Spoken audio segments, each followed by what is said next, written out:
Hi guys, welcome back.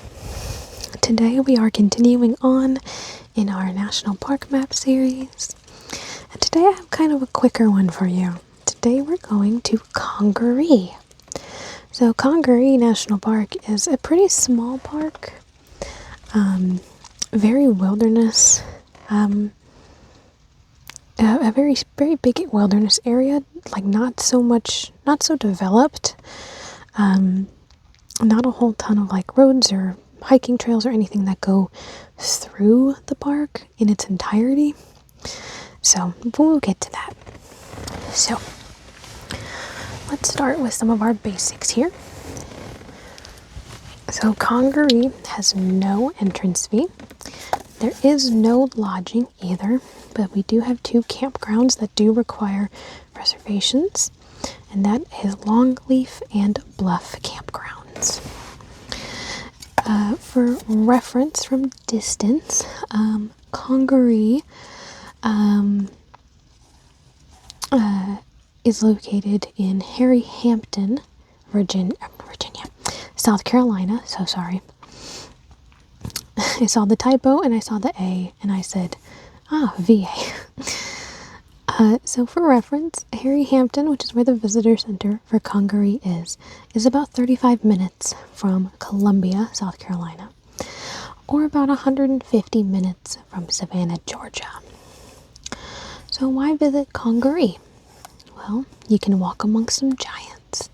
They have very large, very old trees here, and a lot of them are cypress, which is my favorite type of tree, is cypress. You can paddle through a primeval forest, which is called Cedar Creek, and of course, fireflies and owls.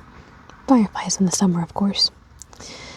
Congaree favorites include the boardwalk, which is exactly as it sounds. It's 2.6 miles round trip, and it is a boardwalk. And the river hike is easy. It just says 10. I don't know what that means. 10 what? 10 minutes? 10 miles? 10 out of 10? I don't know what that means. For activities, you can paddle Cedar Creek, join a ranger program on an owl prowl, or a big tree hike. So Congaree is very interesting. So let's talk about what you need to know about Congaree. It used to be called Congaree Swamp, but it's actually a floodplain. The fact it is a floodplain is important, as it floods, typically in winter, so you want to check water levels at the park website before making plans. Sections of the boardwalk can be underwater and impassable at times. If you look up TikToks on Congaree or like YouTube videos, you'll see that all over the place. The boardwalk just suddenly is underwater. And because it's not typically too deep, on the boardwalk part at least, if you step off, that's on you. But at the boardwalk, if you were to wear like rain boots or something, I think you'd be okay. But I've only ever seen videos. It could get pretty deep. I don't know. Our second piece of advice here is campers must reserve sites online. Cell coverage is spotty, but there is Wi-Fi at the visitor center. That's pretty good. Check the park website for up-to-date information about current ranger programs, like Big Tree Hike, Owl Prowl, and guided canoe tours. That sounds really cool. Synchronous fireflies have been performing for some time at Great Smoky Mountains. They're a more recent phenomenon here. It's different each year, but the show usually begins sometimes in May and lasts a week or two. Congaree puts on a firefly festival for the duration. I think that would be pretty neat. They have much less visitors than the Smokies do. So I think it'd be a little easier to deal with. It's just the fact that the synchronous fireflies and the Smokies have a pretty set schedule. But out here, it's more of a guessing game. So here's the recommendations based on how much time you have. Congaree is a small park. It's well worth the stop, but you don't need to plan a whole lot of time for the visit.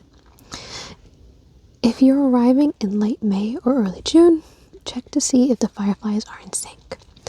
While planning, also refer to the park website for a schedule of ranger programs during your travel dates.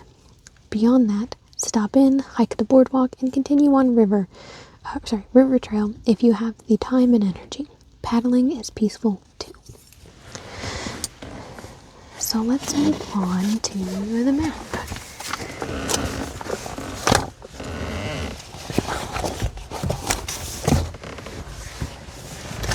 So as you can see, this is a pretty small park.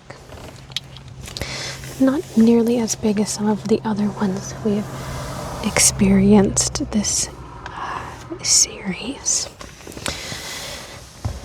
So let's start up here at the Visitor Center, the Harry Hampton Visitor Center in Harry Hampton, South Carolina. You can get there using Bluff Road to Old Bluff Road. That is going to be your main route through here. Or you can take 601 and then take Bluff Road. And it looks like there's a few ways to get in. This looks like it might even be a dead end though. That or it loops around. I bet that's what it does. It loops around right there. Because that is South Cedar Creek, which is a place that you can park and put in a boat, kayak, or canoe. This is the Cedar Creek, which cuts through majority of the park and reconnects with the Santee River, which starts as the Congaree River.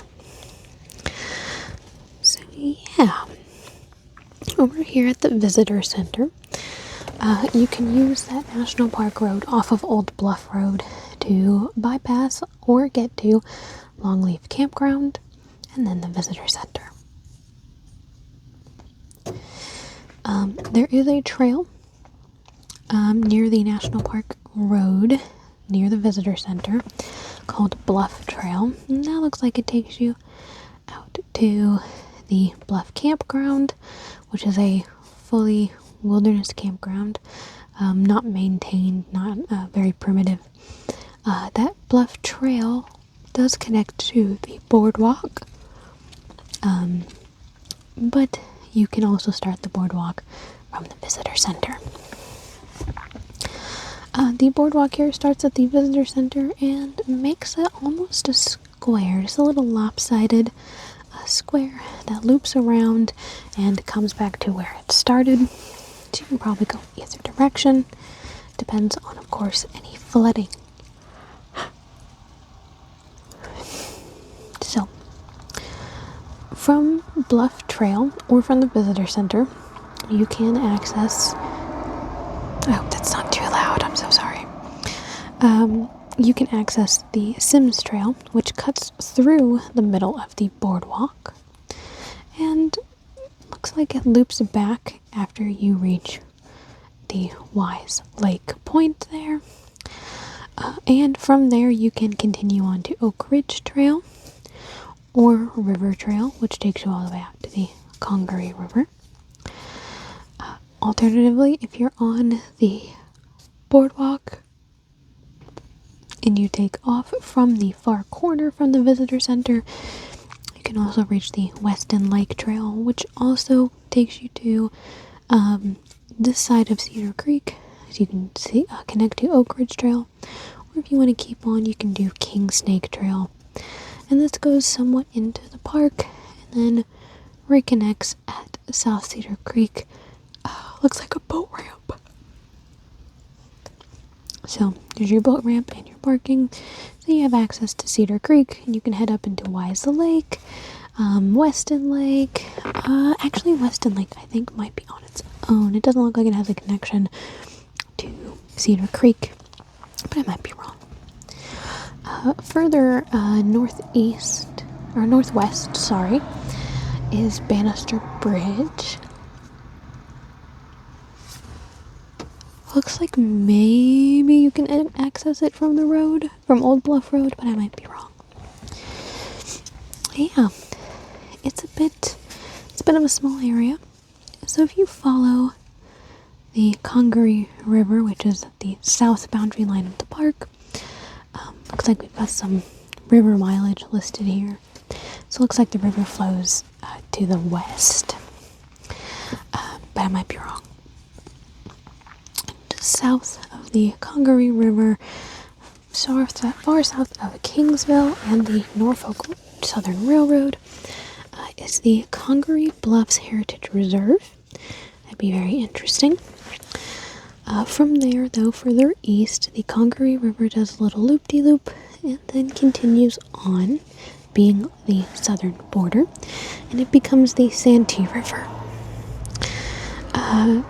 Before it becomes the Santee River, though, we see it break off and become Bates Old River, which does not go very far, it seems, just spreads out into smaller tributaries.